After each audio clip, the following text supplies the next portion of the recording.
Victimes de notre hospitalité, nous avons accueilli les Rwandais pendant les génocides de Hutus. Nous pensions qu'ils tenaient à la fraternité et pourtant ils cachaient ses armes partout. On les considérait comme des frères et nous voyaient comme des proies.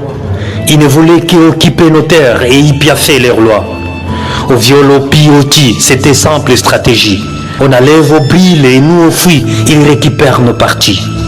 On s'est réveillé le matin, Bizeiman Antaruhi est devenu le général de l'armée. Où est l'acier général? Il a dit non et son corps, c'est dans les camps qu'il est enterré. Les soirs on voit les soldats à taille étrangère, on nous dit c'est le brassage.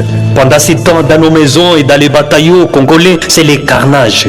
Ils ne tuaient pas seulement, ils faisaient souffrir d'abord. Ils aimaient voir quelqu'un mourir en train de les supplier, lui demander pardon, mais pour quel tort? Il demanda à ses petits de violer les cadavres de sa mère à côté de son père éventré.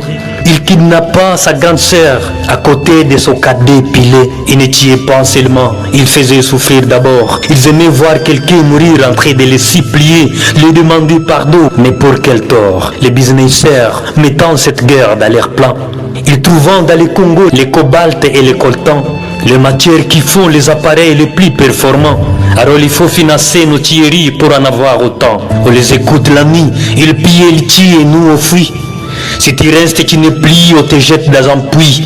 Ils brûlent nos maisons, c'est la ligne qu'on suit. On s'affuit sans savoir d'où le vent, à l'idée de se sauver sans même voir son devant. Les crépitements des coups de balle, on oublie même ses enfants. On décapite à côté, on se cache, on croise ses bras. Les familles dispersées, égarées, on crie au secours, les SOS n'est pas écouté. L'identité change, on est des gens déplacés. Dans son propre pays, parents et enfants dorment à promiscuité. Ils ne tuaient pas seulement, ils faisaient souffrir d'abord. Ils aimaient voir quelqu'un mourir, en train de les supplier, de demander pardon, mais pour quel tort?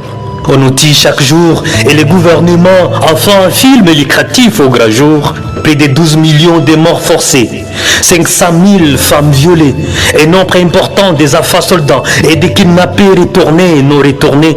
Ce qui se passe dans mon Congo, c'est plus qu'un génocide.